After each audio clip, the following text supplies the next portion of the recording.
always rises to the top. When Ketheric fell, I feared the worst. That our plans would fail like so many before because of discord among ourselves. Now you've returned. We can achieve all of our dreams still. You brought Thorm's Netherstone. You know, it takes all three to control the brain. Without Thorm's, it's become vexingly willful. The quakes are a clear warning. If nobody steps in soon, it'll free itself from the authority of the Crown. I expect it'll start with turning the Sword Coasts infected. You among them. That prism of yours won't last indefinitely. Next, the grand design. The Mind Flayer Empire reborn. If we're lucky, we'll become slaves. If we're unlucky, well, a bleak prospect. But it's a fate that can be avoided if you and I renew our old partnership. Together, we can still restore authority over the brain.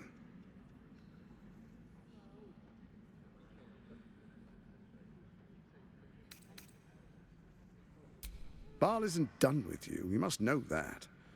You have effortless talents, killing instinctually like you breathe blood. Stand with Baal, or it will spell your doom.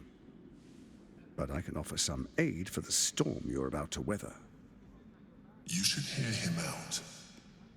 With Ketheric gone, Orin proves treacherous. She wants the Netherstones for herself. She only cares for blood. And your blood and mine are of particular interest to her.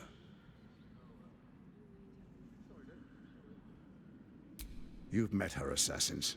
Efficient killers, by all accounts. I know you survived previous encounters, but she won't relent.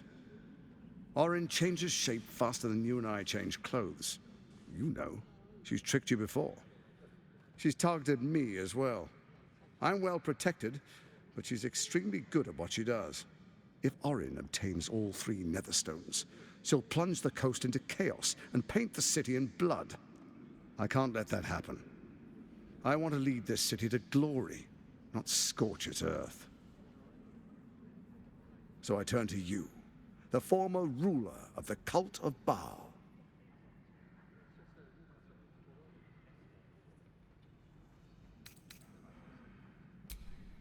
Let's make our pact anew. A divine oath, sworn upon spirit and flesh. I do no harm to you, nor you to me. Furthermore, you'll have nothing to fear from my steel watch while our pact stands. Thorm's stone is yours to keep.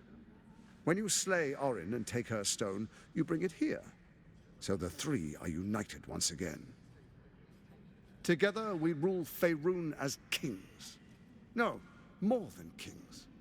Gods. We rule as the Absolute.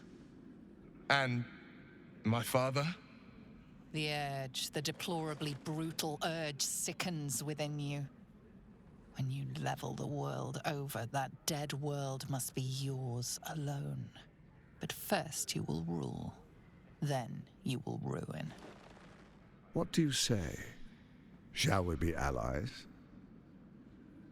I can detect no deceit. This alliance could serve us well.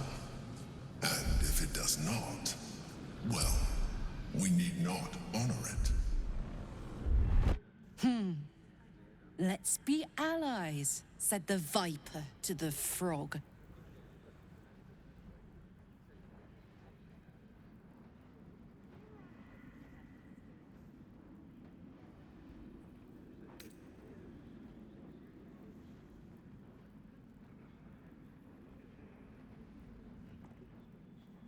I am not Orin.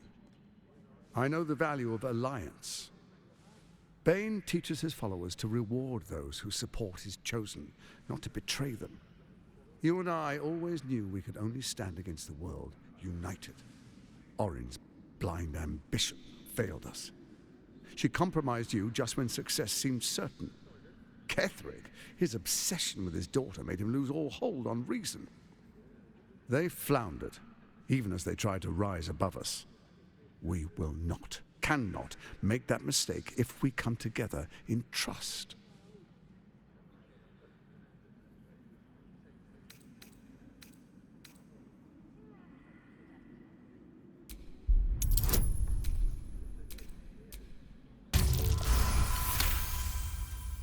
Gortash's eyes blink in a consistent rhythm.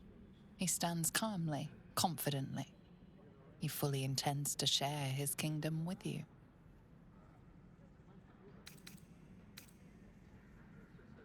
What a shame to refuse the power of a god. Perhaps a demonstration of why you need my help will motivate you to make the right decision. Your camp is compromised. One among you is an imposter, a faceless. Who, I can't say. I'd suggest a thorough investigation. You'll find I speak the truth. Take that with a grain of salt. This is Gortash we're talking to. Let this be a warning. Orin will be your downfall, or you will be hers. We make an alliance, and you will be the victor. I will give you time to reconsider. Tread carefully. Remember, you must do what it takes to survive, even if it means striking a deal with the enemy.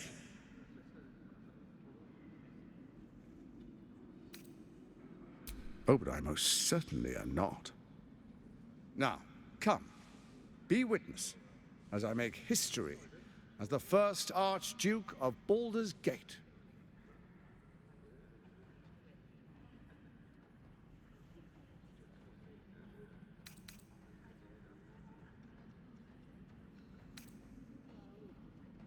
This is the first step towards our glory. I really must insist. Distinguished dukes, patriarchs, dearest Ravengard, I will heed your call. A new chapter begins.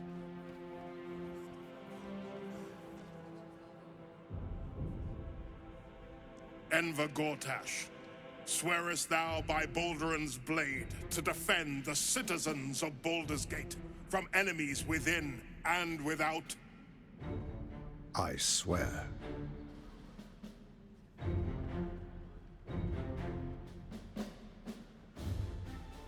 Swearest thou true faith and fealty to the same, by word, deed, and decree, so that none may suffer? I swear.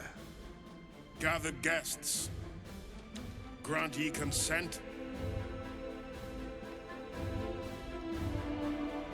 Enver Gortash, the council appoints you Archduke of Baldur's Gate.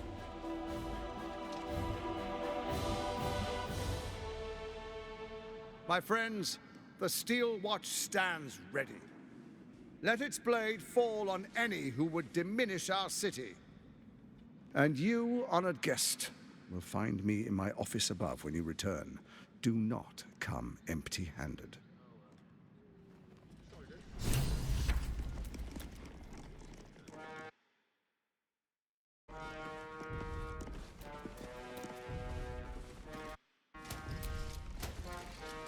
So there you have it.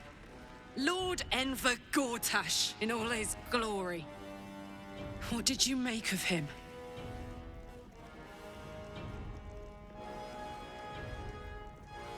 Yeah. Fucker always had expensive taste. I don't know how anyone in this hall could fall for this charade. Isn't it obvious what a chancer he is? And they expect these big metal monsters to tuck them in at night while the Absolute knocks on the gates. If only they knew the truth. The Dead Three orchestrated all of this. And it's working. I wish this city, the people running it, were smarter than me. Gortash isn't their salvation. He's the monster at the gate.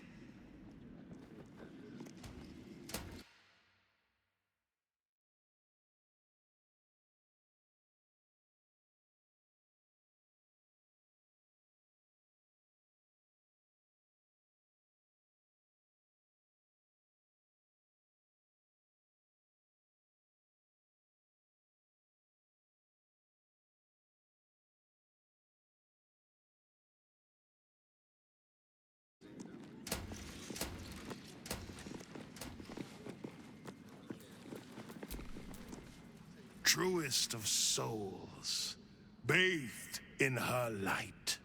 There is a fleeting connection. Your parasite communes with his, then falls quiet. Father, my dearest boy, the hells have touched you, but you've come to me just as Gortash said you would. A true soul, no less. Father and son, unstoppable generals. You and your allies will usher in a new dawn.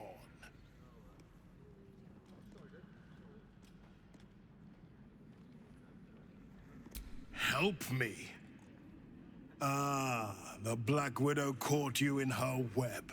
Floric chose shadow over light. Her betrayal burned deeper than the fires of Avernus. She's been punished for her lies. Don't let her get to you. When he says punished, do you think he means locked up or brutally murdered?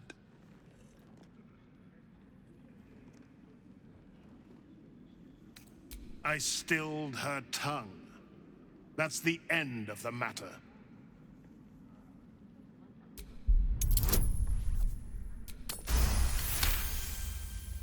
Within Ravengard's memories, you find Councillor Floric. She is confined in a cell right here in Worm's Rock. The sun rises, true soul.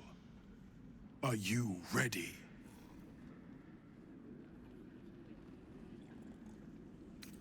Why do you... Faerun suffers in darkness. Tyr has abandoned us. Helm's Eye has strayed. But Baldur's Gate will soon burn bright, a beacon to light the heavens. And it will be Gortash who ignites the final spark. No. This isn't him. This is the tadpole talking. For a brief moment, uncertainty clouds his mind, then dissipates. The astral prism vibrates in concord. What nonsense is this? The prism quivers once more. Ravengard falters. As I said, Baldur's Gate will ascend. Torill's first and only grand city.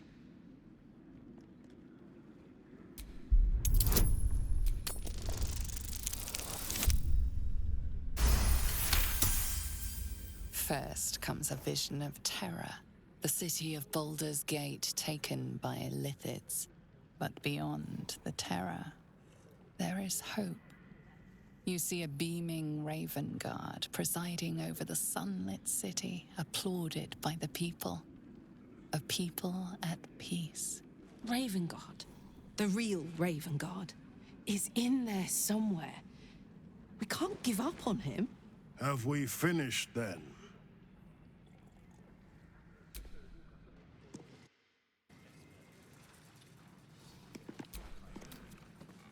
Incredible.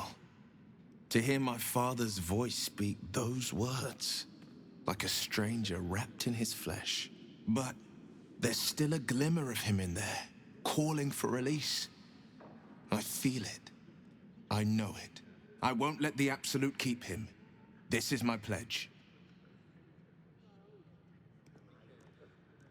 I met her, the first chestnut hair that flowed behind her like willow fronds as she floated from one. The second time, even with the aid of a cane, a stroke victim. You sense uncertainty in Will's voice.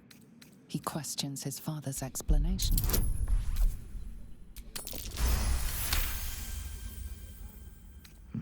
Something's always gnawed at me. At the banquet, Stelmane didn't seem to look at us, but through us. But that second time, her gaze never left me. It was steel, sharp and unyielding. It could just be my imagination. What, though? I couldn't say. I couldn't say. My father was tadpoled. To exert control, you must first sow chaos. A tyrant's strategy. These murders aren't random acts. Someone powerful is guiding the killer's hand, and the city is made weaker for it.